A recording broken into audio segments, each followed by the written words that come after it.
जय हिंद दोस्तों, आप सभी लोग का बहुत बहुत स्वागत है। तो हिंदी के लिए बहुत सारे लोग विशेषण विशेष्य के बारे में भी बोल रहे थे, उसमें काफ़ी कन्फ्यूजन होता है, थोड़ा अच्छा चैप्टर है ये। तो विशेषण विशेष्य और वर्तनी, इन दोनों को पहले हम लोग पूरे अच्छे तरीके से कंप्लीट करते हैं। उसके बाद जो भी हमारे बचे हुए सारे चैप्टर्स हैं, तत्सम तद्भव, अनेक शब्दों के लिए एक शब्द, विलोम शब्द, और हम लोगों ने पहले भी कई सारे चैप्टर्स को देखा है हिंदी में, तो वो तो हम लोग कंप्लीट करेंगे ही। और उसमें से जो अच्छे शब्द बन पाएंगे उनको भी हम लोग देखेंगे। पर्यायवाची भी है बचा हुआ, तो वो सारे 4 चैप्टर हम लोग लास्ट में भी देख सकते हैं कुछ समय बाद। फिलहाल हम लोग विशेषण विशेष्य कंप्लीट करेंगे। विशेषण विशेष्य को पहले बेसिक से एकदम समझेंगे, पढ़ेंगे। आपको आता है तो भी अच्छे से देखिए, जिनको बिल्कुल उतना अच्छे से नहीं आता है वो भी अच्छे से देखिए, कोई दिक्कत नहीं होगा। इसके बाद हम लोग वर्तनी पे जाएंगे। वर्तनी को बहुत अच्छे तरीके से गहराई में पढ़ेंगे, संधि वगैरह जो भी इस्तेमाल होगा सब कुछ देखेंगे। और उसके बाद फिर हम लोग आगे पर्यायवाची शब्द हो गया, तत्सम तद्भव हो गया, फिर से जो अच्छे शब्द हैं, अनेक शब्दों के लिए एक शब्द, विलोम शब्द, सारी चीज़ें देखेंगे ताकि हिंदी के लिए आप बिल्कुल निश्चिंत होकर एग्ज़ाम में जाएं। तो विशेषण से हम लोग शुरू कर रहे हैं आज। देखिए, बेसिक से बिल्कुल शुरू करेंगे। इस पार्ट में काफ़ी सारी चीज़ें पढ़ेंगे, फिर पार्ट 2 आएगा, उसमें हम लोग आगे की चीज़ें पढ़ेंगे। फिर हम लोग घटना चक्र से जो पिछले साल के क्वेश्चन हैं, PYQs हैं, उनको हम लोग सॉल्व करेंगे। तो परिभाषा अपना यही बोलता है कि कोई भी शब्द जो संज्ञा या सर्वनाम की विशेषता बताए, यानी कि उसकी गुण के बारे में बताए, उसके दोष के बारे में बताए, उसकी अवस्था बताए, तो उसे हम क्या बोलते हैं? विशेषण बोलते हैं। जिस संज्ञा या सर्वनाम की विशेषता बताई गई है उसे हम क्या बोलते हैं? विशेष्य। तो देखिए, अब इससे समझिए, इस स्टेटमेंट से, इस वाक्य से समझिए। काली गाय घास चर रही है, ये आपके सामने एक वाक्य है। तो जो घास चर रही है गाय, वो कैसी है? काली। तो ये जो काला रंग है उस गाय की विशेषता बता रहा है कि वो गाय जो है, हमें ये पता चल रहा है काले रंग की है। तो काली जो यहाँ पर ये शब्द है, ये विशेषता है, ये विशेषण है जो कि गाय की विशेषता बता रही है। गाय क्या है? संज्ञा है।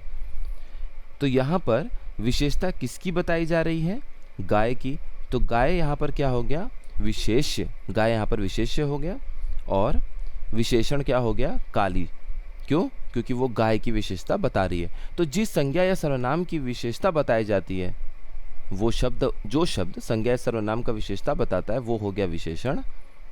और जिसकी विशेषता बताई जा रही है कि हाँ, इसी की विशेषता बताई जा रही है, इस वाक्य में गाय की विशेषता बताई जा रही है कि वो काले रंग की है, तो गाय यहाँ पर संज्ञा है, ये हो गई विशेष्य।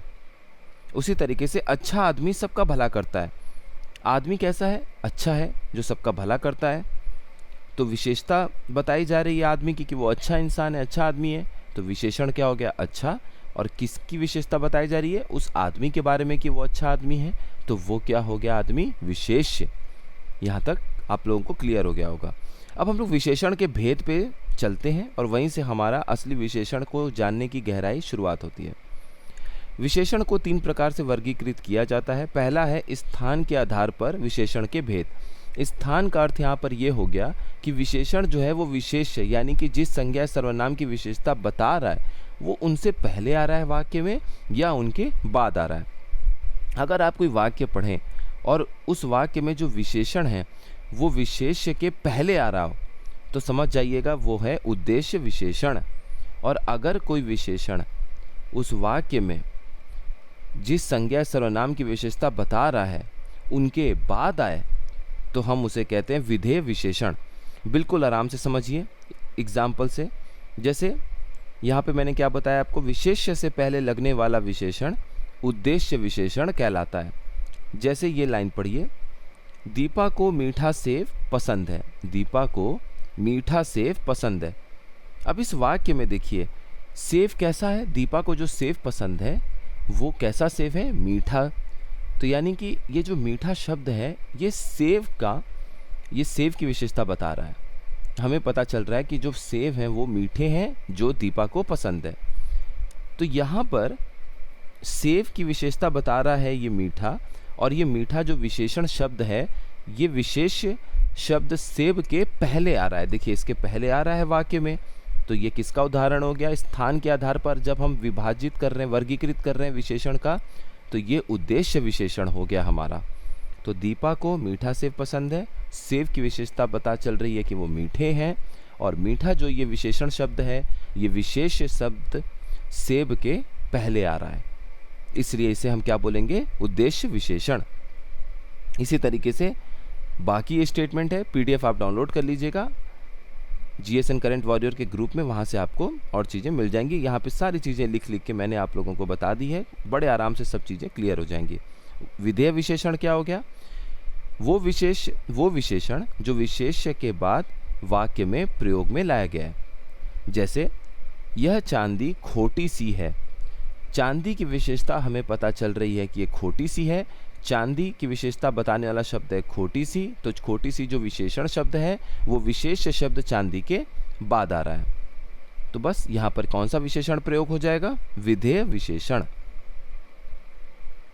अब देखिए, हमें ये तो पता चल गया कि प्रयोग के आधार पे, मतलब स्थान के आधार पे विशेषण विशेष्य के पहले आ रहा है या बाद में आ रहा है, उद्देश्य या विधेय विशेषण कहला रहा है। अब एक और तरीके से वर्गीकृत किया जा सकता है प्रयोग के आधार पे, और यहाँ से असली गहराई शुरू होती है विशेषण की। प्रयोग के आधार पे मुख्यतः 4 प्रकार के विशेषण हैं: गुणवाचक विशेषण, संख्यावाचक विशेषण, परिमाणवाचक विशेषण और सार्वनामिक विशेषण। इन विशेषणों के नाम में ही हमें ये पता चल जा रहा है कि आखिर वो विशेषण है किस चीज़ का, वो किसकी विशेषता बता रहा है। संख्यावाचक विशेषण 2 प्रकार का है, निश्चित संख्यावाचक, अनिश्चित संख्यावाचक, और निश्चित संख्यावाचक में भी आपको 5 तरह की चीज़ें पढ़नी है: गणनावाचक, क्रमवाचक, आवृत्तिवाचक, समुदायवाचक या समूहवाचक और प्रत्येकवाचक। गणनावाचक में भी 2 तरह का है, पूर्णांक गणनावाचक जो कि संख्यावाचक विशेषण का, निश्चित संख्यावाचक विशेषण का एक प्रकार है, और अपूर्णांक गणनावाचक विशेषण। सभी विशेषण बहुत आसान है, कुछ भी नहीं सोचना है, बस देखते जाइएगा। सिर्फ एक बार भी अगर आप देख लिए, आप आराम से क्वेश्चन को सॉल्व कर ले जाएंगे। चलिए शुरू करते हैं आगे। सबसे पहले हम देखेंगे गुणवाचक विशेषण को। गुणवाचक नाम से ही लग रहा है कि कोई ऐसा विशेषण होगा जो संज्ञा या सर्वनाम के गुण के बारे में हमें बताएगा। और गहराई से जाने, जो शब्द किसी व्यक्ति या वस्तु के आकार, रंग, उसके दोष, गुण, अवस्था, स्वभाव, स्थिति, दशा आदि का बोध कराते हैं, उन्हें हम लोग गुणवाचक विशेषण कहते हैं। जैसे ये शब्द आपको देखने को मिलेगा: अच्छा, बुरा, सुंदर, हरा, नवीन। अब वाक्य में प्रयोग में देखते हैं, यह फूल लाल रंग का है, तो हमें पता चल गया कि इस फूल का जो रंग है वो कैसा है, लाल। तो लाल यहाँ पर क्या है, लाल विशेषण है जो कि उस फूल के रंग की विशेषता बता रहा है। फूल किस रंग का है, लाल रंग का है, तो लाल क्या है, विशेषण, और विशेष क्या हो जाएगा, रंग, क्योंकि फूल की विशेषता नहीं बता रहा है। अगर ये वाक्य होता यह बड़ा फूल है, तो हमें पता चल जाता कि ये फूल छोटा नहीं है, बड़ा है, तो बड़ा जो शब्द है वो आपका विशेषण हो जाता, और फूल जो है वो विशेष्य हो जाता, क्योंकि ये वो संज्ञा है जिसकी विशेषता बड़ा बता रहा है। लेकिन यहाँ क्या वाक्य है, यह फूल लाल रंग का है, तो हमें फूल के रंग के बारे में पता चल रहा है कि लाल रंग का फूल है। तो लाल जो है वो विशेषण है, और रंग जो है यहाँ पर विशेष्य है, क्योंकि फूल का जो रंग है वो लाल है, तो रंग के बारे में ये हमें विशेषण बता रहा है। तो ये उसके गुण के बारे में बता रहा है। उसी तरीके से इस पेड़ पर मीठे फल आते हैं, तो इस पेड़ पर जो फल आते हैं वो कैसे आते हैं, मीठे आते हैं। तो मीठा यहाँ पे गुणवाचक विशेषण है, और फल जो है वो विशेष्य है, क्योंकि फल जो है वो पेड़ पे लदे हुए वो मीठे हैं, उसके बारे में हमें पता चल रहा है। तो वही यहाँ पर विशेषण और विशेष्य गुणवाचक विशेषण हो जाएगा। अगला जो है वो है संख्यावाचक विशेषण। नाम से ही लग रहा है कोई ऐसा विशेषण होगा जो हमें संख्या के बारे में बताएगा कि कितने संख्या में वो संज्ञा या सर्वनाम जो भी हम प्रयोग में ला रहे हैं वो कितने हैं, उनकी संख्याएं कितनी हैं, वो हमें पता चल रहा है संख्यावाचक विशेषण से। अब इसमें 2 तरीके की चीज़ें आपको पता चलेंगी। एक तो आपको निश्चित संख्या पता चल जाएगा, और एक आपको निश्चित संख्या नहीं पता चलेगा, उसको हम क्या बोल देंगे, अनिश्चित संख्यावाचक विशेषण। अब निश्चित संख्यावाचक विशेषण में हम देखते हैं कि ये क्या है, जो विशेषण अपने विशेष्यों की निश्चित संख्या का बोध कराते हैं उन्हें हम लोग निश्चित संख्यावाचक विशेषण कहते हैं। यह 5 प्रकार के होते हैं। पहला, गणनावाचक विशेषण। गणनावाचक विशेषण नाम से ही लग रहा है, गणना का अर्थ होता है गिनती। तो गणनावाचक विशेषण क्या है, ऐसे विशेषण जो हमें गिनती बता दें, जिनसे हम जो विशेषण हमें गिनती बता दे उस संज्ञा के बारे में, वो गणनावाचक विशेषण है। ये दो प्रकार के होंगे, पूर्णांक गण संख्यावाचक, वही पूर्णांक और अपूर्णांक। आप गिनती करिए और आपको एग्जैक्ट नंबर पता चल जाए पूर्ण रूप से, जैसे 2, 4, 15, 20, तो आपको एग्जैक्ट पता चल जा रहा है सीधा सीधा कि हाँ यही हमारा गणना है, इस तरीके से हमें गिनती करनी है। लेकिन एक होता है सवा, चौथाई, पांचवा, इस तरीके के जब शब्द आएंगे तो उसमें आप पूर्णांक रूप से गणना नहीं कर पाते हैं। जैसे पूर्णांक वो अपूर्णांक की श्रेणी में जाता है। पूर्णांक समझिए, 4 बच्चे मैदान में खेल रहे हैं, आपने गणना कर ली कितने बच्चे मैदान में खेल रहे हैं, 4। तो 4 यहाँ पर क्या हो गया, गणनावाचक में पूर्णांक, पूर्ण धन अंक, मतलब पूरे के पूरे आपने काउंट कर लिए। तो 4 बच्चे मैदान में खेल रहे हैं, चारों बच्चों को आपने काउंट कर लिया, गिनती कर ली, तो ये हो गया पूर्णांक गणनावाचक विशेषण। उपर्युक्त वाक्य में 4 और 5 गणनावाचक विशेषण हैं और बच्चे और पुस्तकें विशेष्य हैं। क्योंकि एक और स्टेटमेंट था, मेरे पास हिंदी की 5 पुस्तकें हैं, तो आपने गिन लिया 5 पुस्तकें हैं। 5 यहाँ पर हो गया गणना में पूर्णांक गणनावाचक विशेषण, और वो किसकी विशेषता बता रहा है, पुस्तकें, कि आपके पास 5 पुस्तकें हैं, तो पुस्तकें जो है वो विशेष्य हो गया। अपूर्णांक बोधक संख्यावाचक विशेषण क्या होगा, जो विशेषण अपने विशेष्य की आधी अधूरी संख्या का बोध कराते हैं, पूरी संख्या का बोध नहीं कराते हैं पूर्णांक बोधक की तरह। जैसे मुझे इस भूमि का आधा भाग प्राप्त हुआ, आधा भाग, आधा आपको नहीं पता चला पूरी तरीके से। तुम्हें इस फसल का चौथाई भाग मिलेगा, तो ये आपका अपूर्णांक बोधक गणनावाचक विशेषण का हिस्सा होगा। दूसरा आता है आपका क्रमवाचक विशेषण। जो शब्द किसी संज्ञा के क्रम को बताए वो क्रमवाचक है, नाम से ही लग रहा है। जैसे क्रम कैसे पता चलेगा, सोनू का कक्षा में प्रथम स्थान है, आपको क्रम पता चल गया कि अगर ऊपर से नीचे सारे बच्चों को रैंक में आप निर्धारित करेंगे तो सोनू उसमें प्रथम आया हुआ है। शीला दौड़ प्रतियोगिता में तीसरे स्थान पर रही, तो शीला जो है दौड़ प्रतियोगिता में तीसरे स्थान पर थी, थर्ड। तीसरा क्या है, क्रम है। आवृत्तिवाचक, आवृत्ति का मतलब होता है किसी चीज को रिपीट करना, दोहराना। तो अब यहाँ देखिए, जो शब्द किसी संज्ञा की इकाई की आवृत्ति को बताता है वो आवृत्तिवाचक विशेषण कहलाता है। जैसे 2 गुना, 3 गुना, 4 गुनी, 5 गुना। तुम्हें सफलता पाने के लिए 2 गुनी मेहनत करनी पड़ेगी, मतलब जितना मेहनत करना है उसका 2 गुना मेहनत करना पड़ेगा। ये क्या है, आवृत्ति है। राजू घर चलाने के लिए 4 गुना परिश्रम करता है, 1 गुना नहीं 4 गुना, मतलब जितना एक इंसान मेहनत कर रहा होगा उसको 4 बार करिए वैसे, तब जाके आपका 4 गुना आएगा। तो ये क्या हो गया, आवृत्तिवाचक। अगला है समुदायवाचक या फिर समूहवाचक। ये हम लोगों ने कौन कौन सा देख लिया, क्रमवाचक, गणनावाचक, आवृत्तिवाचक, और अब देख रहे हैं हम लोग समुदायवाचक या समूहवाचक विशेषण। इसमें भी नाम से लग रहा है कि वे संख्यावाचक विशेषण जो किसी संख्या या समूह का या समुदाय का बोध कराते हैं। जैसे दोनों, तीनों, चारों, तीनों लड़के सड़क पर घूम रहे हैं, ये आपका हो गया समूहवाचक। समूह में कि 3 हैं, वो तीनों एक साथ चल रहे होंगे, तो तीनों लड़के सड़क पर घूम रहे हैं, 3 लड़कों का एक समूह है जो कि सड़क पर घूम रहा है। चारों ने भोजन कर लिया, मतलब खाना खाने के लिए 4 लोग बैठे होंगे साथ में, तो आपने बोला कि चारों ने भोजन कर लिया, ये भी 4 लोगों का एक समूह ही बता रहा है आपको। उसके बाद प्रत्येकवाचक विशेषण, इसे हम विप्सावाचक भी बोलते हैं, जो शब्द संज्ञा की हर एक यानी कि प्रत्येक संख्या के बारे में बताता है। इसमें आपको हर एक, प्रत्येक, एक एक, इस तरह के शब्द देखने को मिलता है।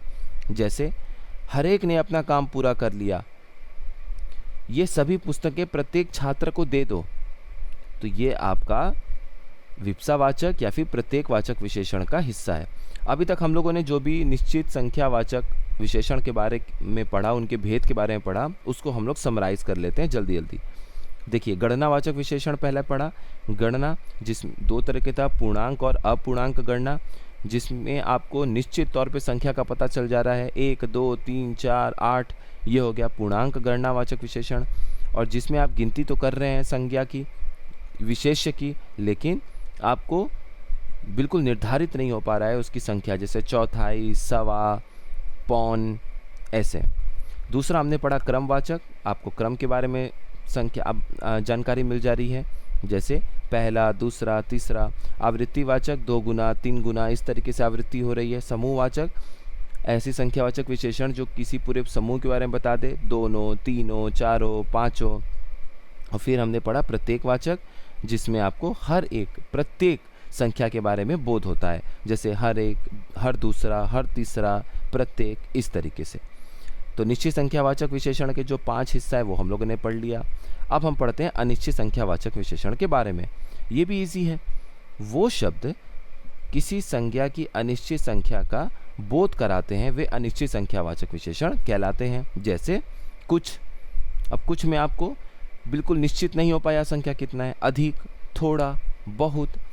जैसे इस कक्षा में अधिक छात्र बैठे हैं, इस कक्षा में 25 छात्र बैठे हैं, तो संख्यावाचक निश्चित संख्यावाचक विशेषण है, क्योंकि आपको ये निश्चित हो गया कि कितने लोग बैठे हैं, 25। अब है कि इस कक्षा में अधिक छात्र बैठे हैं, अधिक से कितने छात्र बैठे हैं, कितने मतलब हो गए अधिक से, आपको नहीं पता है। सड़क पर कम लोग खड़े थे, कम, कितने लोग खड़े थे, कम लोग खड़े थे, तो आपको कम से कैसे पता चल जाएगा कितने लोग थे। वहाँ हजारों लोगों की भीड़ थी, हजारों लोग, वहाँ 1000 लोगों की भीड़ थी, निश्चित संख्यावाचक विशेषण। वहाँ हजारों लोगों की भीड़ थी, अनिश्चित संख्यावाचक विशेषण। अब हम पढ़ते हैं आगे तीसरा, परिमाणवाचक विशेषण। परिमाणवाचक नाम से ही लग रहा है कि जो शब्द किसी संज्ञा की निश्चित या अनिश्चित मात्रा, नाप, तौल आदि का बोध कराते हैं, वे परिमाणवाचक विशेषण होते हैं। ये भी 2 तरह के होंगे, क्योंकि संख्यावाचक में भी एक आपको निश्चित संख्या पता चल जा रही थी, एक संख्या आपको निश्चित नहीं पता चल रही थी। तो निश्चित और अनिश्चित संख्यावाचक विशेषण हमें पता है। ठीक उसी तरीके से परिमाणवाचक विशेषण है। परिमाणवाचक विशेषण में आप देखेंगे तो जो शब्द किसी संज्ञा की निश्चित या अनिश्चित मात्रा, नाप, तौल के बारे में बता रहा है, ये भी 2 तरीके का होगा। निश्चित तौर पे पता चल जाए कि उसका नाप कितना है, कितनी मात्रा है, तो आपको परिमाणवाचक में निश्चित परिमाणवाचक विशेषण हो जाएगा, अन्यथा अनिश्चित परिमाणवाचक विशेषण हो जाएगा। इनको भी देख लेते हैं। निश्चित परिमाणवाचक विशेषण, जो शब्द किसी संज्ञा की निश्चित मात्रा का बोध कराते हैं, जैसे 100 मीटर कपड़ा, बिल्कुल हमें पता चल गया ये 100 मीटर, ये कपड़ा जो है ये 100 मीटर का है। कुछ मीटर कपड़ा कैसे पता चलेगा, नहीं पता चल रहा है, हमें निश्चित नहीं है कि कितने हमें नापना है। कुछ मीटर कपड़े ले आओ, कितने मीटर कपड़े ले आओ, हमें नहीं पता चल रहा है। उसी तरीके से 5 लीटर दूध लाओ, आपने नाप लिया कि हाँ 5 लीटर लेके आना है, कुछ लीटर दूध ले आओ, कैसे पता चलेगा कितना लीटर लाना है। तो कुछ लीटर दूध ले आओ, उसमें कुछ जो है वो अनिश्चित परिमाणवाचक विशेषण के बारे में वो हो जाएगा। और 5 लीटर दूध ले आओ, यहाँ पर दूध बता रहा है कि 5 लीटर चाहिए, तो 5 जो है 5 लीटर, ये आपका हो जाएगा निश्चित परिमाणवाचक विशेषण। सोहन दिन में 3 लीटर पानी पीता है, आपको पता चल गया, निश्चित परिमाणवाचक विशेषण। अनिश्चित परिमाणवाचक विशेषण, जो शब्द किसी संज्ञा की अनिश्चित मात्रा का ज्ञात कराता हो, या नाप, तौल जो है वो अनिश्चित मात्रा में हमें पता चल रही है। जैसे इस नदी में अधिक पानी है, कैसे पता चलेगा कितना पानी है, नहीं पता चल रहा है, तो अनिश्चित परिमाणवाचक विशेषण ये हो जाएगा। अब इसके आगे हम लोग कल देखेंगे, कल इसे हम लोग कंप्लीट करेंगे, और उसके बाद जितने भी अभी तक के सवाल पूछे गए हैं उनको अच्छे से हम लोग देखना शुरू करेंगे। उसकी प्रैक्टिस हम लोग ज़्यादा से ज़्यादा करेंगे। उसके पहले इस चैप्टर को समझने के बाद, कुछ क्वेश्चंस को करने के बाद, हम लोग उसके बाद वर्तनी पे आएंगे। वर्तनी में बहुत सारा व्याकरण का ज्ञान की ज़रूरत पड़ेगी हमें, उसमें हम लोग काफ़ी चीज़ों को देखेंगे, उपसर्ग, प्रत्यय, संधि, जहाँ भी प्रयोग होगा। तो एक कंप्लीट नॉलेज लेके हिंदी का हम लोग एग्ज़ाम में जाएंगे, ताकि आपको किसी भी तरह की कोई दिक्कत का सामना न करना पड़े, चाहे कितना भी कॉन्सेप्ट पे आधारित सवाल पूछा जाए या कितना भी कठिन सवाल बनाया जाए। तो यहाँ तक आप लोग रिवाइज़ कर लीजिएगा, PDF आज शेयर कर दिया जाएगा। कोई डाउट है, आज की पढ़ाई से भी रिलेटेड कोई डाउट है, आपको नहीं समझ में आया है, कमेंट बॉक्स में लिख दीजिएगा कि ये बात मुझे सर नहीं समझ में आई।